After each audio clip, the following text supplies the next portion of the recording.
Bom, pessoal, nós estamos aí chegando no mês de setembro, o mês amarelo. É um mês aí que nós dedicamos a essa demanda do suicídio, onde é trabalhado bastante a prevenção do suicídio, onde é também um mês que nós comemoramos aí os 40 anos da morte desse pensador, psicanalista francês, conhecido como Jacques Lacan, a qual ele nasceu em 1901, no dia 13 de abril, e faleceu no dia 9 de setembro de 1981.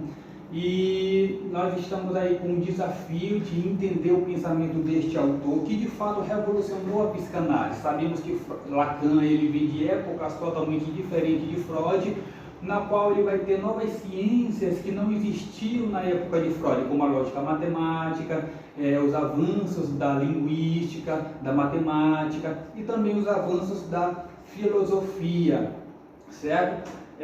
A gente observa que muitos universitários, quando se formam, tem uma certa sensação de frustração, de anseio, porque quando chega na parte clínica, tem uma certa dificuldade de delinear a teoria com a prática. E a gente observa que um dos fatores subjacentes que muitas vezes podem corroborar para que esse terapeuta iniciante passe a agir de forma incongruente com seu paciente é a falta da aplicabilidade da resolução do Conselho de Ética de Psicologia, principalmente no que tange ao artigo 1º, letra A e letra B, e o artigo 2, letra B.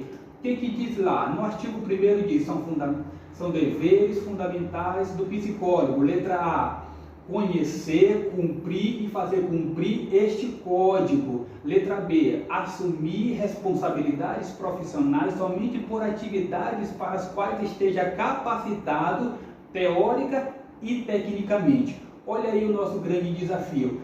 Exercer atividades profissionais somente por capacidade que esteja capacitado teórica e tecnicamente. Então é muito importante você que se formou recentemente como psicólogo, você que é estudante, que está aí nessa jornada, entender as teorias, entender os pensamentos. E nós temos aí uma disciplina bastante problemática, complicada, difícil de entender, que requer tempo, requer paciência, que ela vai para além da psicologia tradicional, ou seja, ela vai para além, que é a psicanálise. Sabemos que Freud, primeiro ele vai trazer aí a primeira tópica do aparelho psíquico, que é o inconsciente, pré-consciente e consciente. Na segunda tópica é o id, ego, superego. Quando nós temos contato com os seminários de Lacan, você vai perceber que ele vai trabalhar com os 3 registros: imaginário, simbólico e o real. Então, nosso desafio é tentar entender o que este pensador ele quer transmitir através desses 27 seminários em relação ao imaginário, ao simbólico e ao real. Te convido para esse desafio. Nós vamos estar estudando aí os 27 seminários de Jacques Lacan. Primeiro ele vai destacar aí o registro do simbólico. É interessante que quando se fala de simbólico, segundo o dicionário de Elizabeth Codingesco, na página 371, é um termo que provém do latim, que significa imago, traz a tradução para imagem, que na filosofia e na psicologia ela trazia essa ideia de imaginação. Quando Lacan ele pega essa ideia no estádio do espelho, ele vai designar a essa relação dual em relação de semelhança com o outro, né? Sempre parelhado aí com o real e com o registro do simbólico. Quando se fala de simbólico, segundo também o dicionário de Elizabeth, de psicanálise, na página 714, o simbólico é um termo que provém da antropologia e que Lacan extrai para designar aí uma relação com a linguagem, certo? Já o real, segundo o dicionário, na página 644, é um termo que provém da filosofia e da realidade psíquica de Freud, que Lacan pegou para designar uma realidade fenomênica, ou seja, uma realidade impossível de ser simbolizada. Então, quando a gente pega esses três conceitos, a gente já tem uma certa noção do que Lacan quer transmitir. Daí você pergunta, mas qual é a importância de a gente estudar esses três registros? Quando você começa a se aprimorar dos seminários de Lacan, você vai perceber que muitos problemas clínicos e muitos problemas teóricos, eles passam a ser melhor esclarecidos a partir do entendimento desses três registros, do imaginário, do simbólico e do real. Então Lacan ele vai dedicar aí, nesses 27 seminários, ele vai trabalhar a constituição do sujeito, que é o estágio do espelho, do seminário 1 ao seminário 4. Depois ele vai trabalhar a segunda constituição do sujeito, que é o complexo de Édipo, que ele vai destacar também em alguns seminários, onde ele vai dar ênfase bastante, que é o registro do simbólico, do seminário 8 ao seminário, vamos dizer, do seminário 4 ao seminário 8, e a terceira teoria da constituição do sujeito, onde ele vai falar da teoria da alienação. Para mim, é um dos seminários mais difíceis, que vai do 9 praticamente até o 19, onde ele vai aí se subsidiar na matemática, na topologia, na lógica, nos processos de sexuação, no gozo, certo? Esses impasses que formam o nosso processo de individualização, racionalização, onde ele vai trabalhar bastante aí o processo da sexualização, onde ele vai dizer a mulher não existe relação sexual e outros temas importantes que ele trabalha. Então, como é que nós vamos entender? Do seminário 1 ao seminário 4, o destaque é no simbólico, o destaque é no imaginário, mas sempre ele não vai deixar de fora o simbólico, ele não vai deixar de fora o real. O destaque aí é o imaginário, porque ele quer trabalhar essa relação do eu para o sujeito do inconsciente, certo? É importante que quando ele vai avançar desse conceito do eu, do imaginário, no registro do imaginário, ele vai se subsidiar na etologia, na ótica, justamente para montar o esquema ótico, certo? E ele vai apontar aí para nós que esse estádio do espelho é com D, estádio, porque quando ele fala desse sujeito do inconsciente, ele não está falando de fases, de desenvolvimento, de etapas, não. Ele está mostrando aí que esse sujeito do inconsciente, ele é inscrito no campo da linguagem, só que essa inscrição se dá no tempo lógico e não no tempo cronológico. Então nós vamos ver bastante trabalho no seminário 1, os escritos técnicos de Freud, no seminário 2, o eu na teoria de Freud e na técnica da psicanálise, no seminário 3, as psicose, e no final do seminário 4, a relação de objeto. Então destaque maior aí é o registro do imaginário.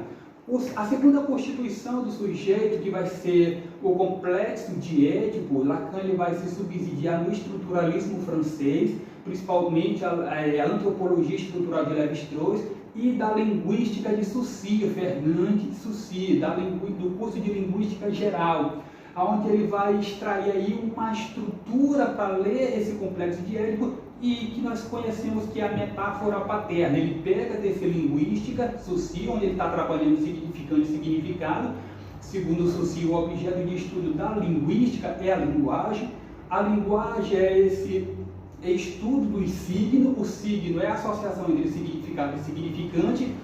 O significado para Saussure, ele traz a ideia de conceito da palavra em si. Já o significante é a imagem acústica a qual aquela palavra recebeu. Então, segundo Saussure, a primazia toda é do significado, porque é aí que está a palavra, o conceito da palavra propriamente dito. Já o significante seria a imagem acústica. Lacan ele vai inverter essa lógica quando ele diz, não, a primazia toda está no significante. Por quê? Porque é o significante que vai formar a linguagem. É o significante que tem toda uma carga libidinal, toda uma carga psíquica que vai influenciar esse sujeito do inconsciente. Então ele vai estar isso subsidiando no estruturalismo francês, ele vai pegar aí também 4 seminários, do 4 até o 8, para dar um foco maior no registro do simbólico.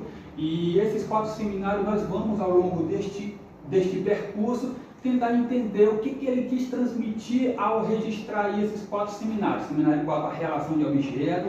No seminário 5, as formações do inconsciente. No seminário 6, o desejo e sua interpretação. No seminário 7, a ética da psicanálise. E o seminário 8, a transferência.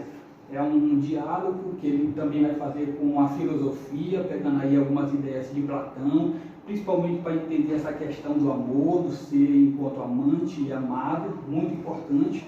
E na terceira constituição do sujeito vai ser a teoria da alienação, onde ele começa do seminário 9, vai até aí o seminário 19 para o seminário 20.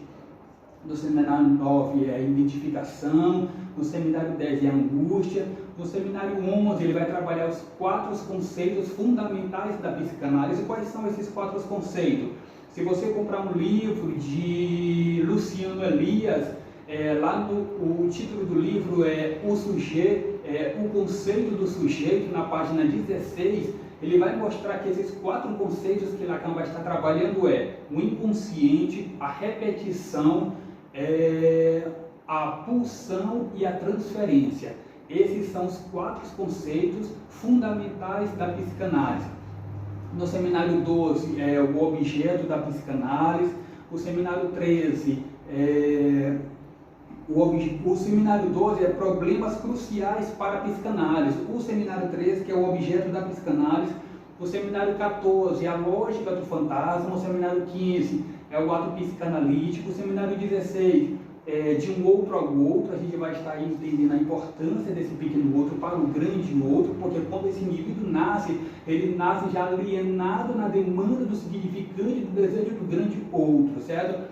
Que no gráfico do desejo, Lacan ele vai explicitar de que essa criança, conhecida como delta, ele vai ter uma relação com o grande outro. Esse delta é a criança mítica. Por que mítica? Porque ela já está na linguagem antes de ela nascer, ou seja, ela está presente na linguagem através do discurso dos pais. E o seminário 16, de um outro ao outro. No seminário 17, Lacan vai trabalhar o avesso da psicanálise. No seminário 18, de um discurso que não fosse semblante. No seminário 19, ou pior. Já no início do seminário 20, Lacan vai trabalhar aí mais ainda.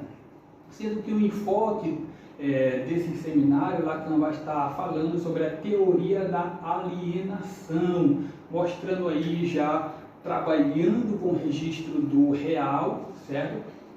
Sempre dialogando com o registro do imaginário, sempre dialogando com o registro do simbólico, da mesma forma que ele trabalha com o registro do imaginário, da mesma forma que ele trabalha com o registro do simbólico, Lacan também vai trabalhar com o registro do real.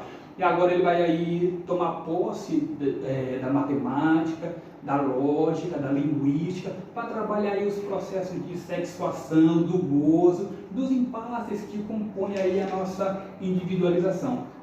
No último seminário, que vai do 20 até o seu último seminário, ele vai trabalhar com o nó borromiano, ou seja, ele vai agora unir os 3 registros, imaginário, simbólico, real, e ele vai trabalhar através de um nó. O que é o nó? O nó é esses 3 registros que, se você tirar um, os 3 se desfaz.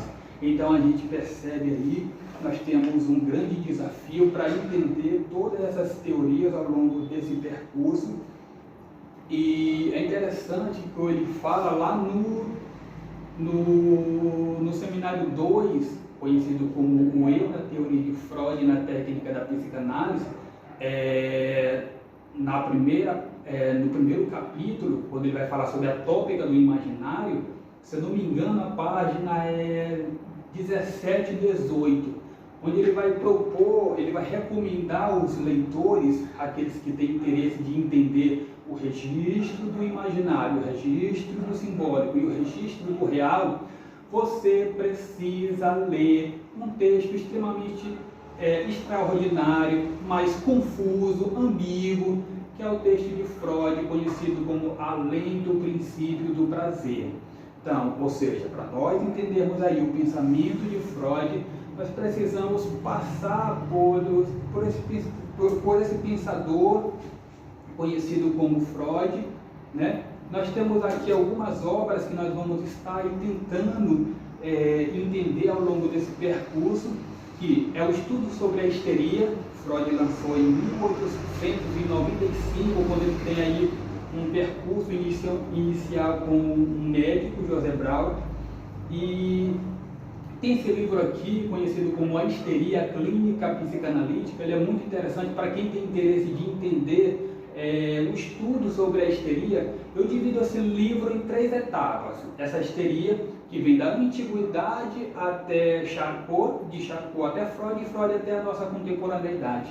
Então é muito interessante esse livro. Quem tem interesse aí de entender o estudo sobre a histeria, recomendo você ler esse livro. Depois da histeria vem a interpretação dos sonhos, que Freud publicou em 1900, né? A psicopatologia da vida cotidiana. Nós temos aí um texto, gente, que para mim, na minha perspectiva, o texto, o caso clínico que eu mais gosto, que eu mais amo na psicanálise, é o caso Dora.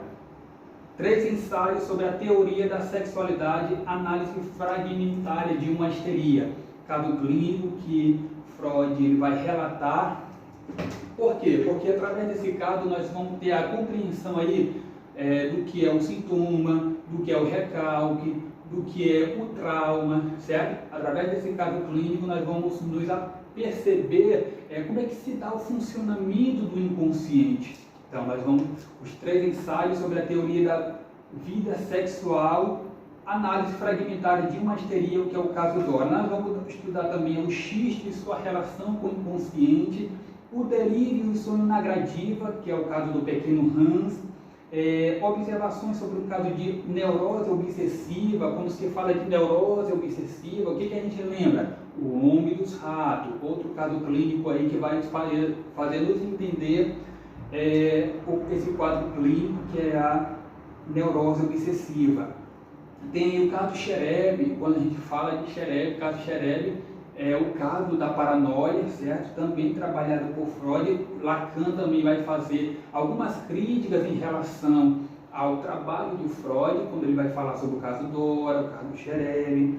Introdução ao narcisismo. Nós temos aí a história de uma neurose infantil, o homem dos lobos, além do princípio do prazer, que é o texto que Lacan nos recomenda, inibição, sintoma e angústia, o mal-estar na civilização e outros tantos textos. Então, temos aqui um dicionário de psicanálise.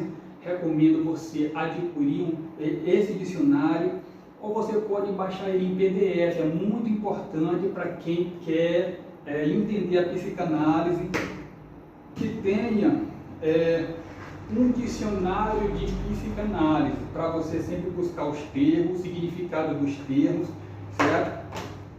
Então, participe desse projeto, se inscreva no nosso canal, compartilhe, mas talvez você possa se perguntar: poxa, Daniel, tu falou tanta coisa, mas meu cérebro, ele não conseguiu, neuroanatomicamente falando, não conseguiu ter uma conexão do sair do circuito frontotemporal cerebelo estava no cortical, porque não há uma conexão do córtex pré-frontal, juntamente com o giro paracorpal, amigdalina, bomba espalhada, talamento pré-frontal.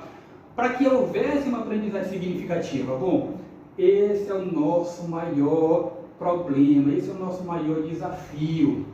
Por quê? Porque a gente quer aprender da noite para o dia. E a psicanálise, todas as teorias, todas as ciências requer tempo, paciência. Você que está começando agora, ou você que já está no meio da caminhada, ou você que já é recente formado, precisa entender que o processo da aprendizagem ele envolve um processo dinâmico, ele envolve um processo pessoal, contínuo, gradativo, cumulativo, ou seja, a gente precisa entender e respeitar esse processo, certo? Requer um tempo, requer paciência. Então, a gente vai chegar lá, você que já concluiu a graduação e que pretende já fazer um mestrado, fazer um doutorado, eu vou estar trazendo aqui algumas teses de mestrado, de doutorado, para a gente já começar a pensar novas propostas de intervenção dentro da psicanálise, certo? Dentro de algumas abordagens psicológicas que você se identifica. Quem sabe seja a clínica analítico-comportamental, a cognitivo-comportamental, ou a gestalt terapia, ou quem sabe a neuropsicanálise ou neuropsicologia. Já temos aí, né, uma proposta que já vem há alguns anos trabalhando com essa proposta de neuropsicanálise. Enfim, são muitas teorias. Compartilha, clica, se inscreva e vamos que vamos virar aí no conhecimento, amém? Deus te abençoe, fique na paz, amém?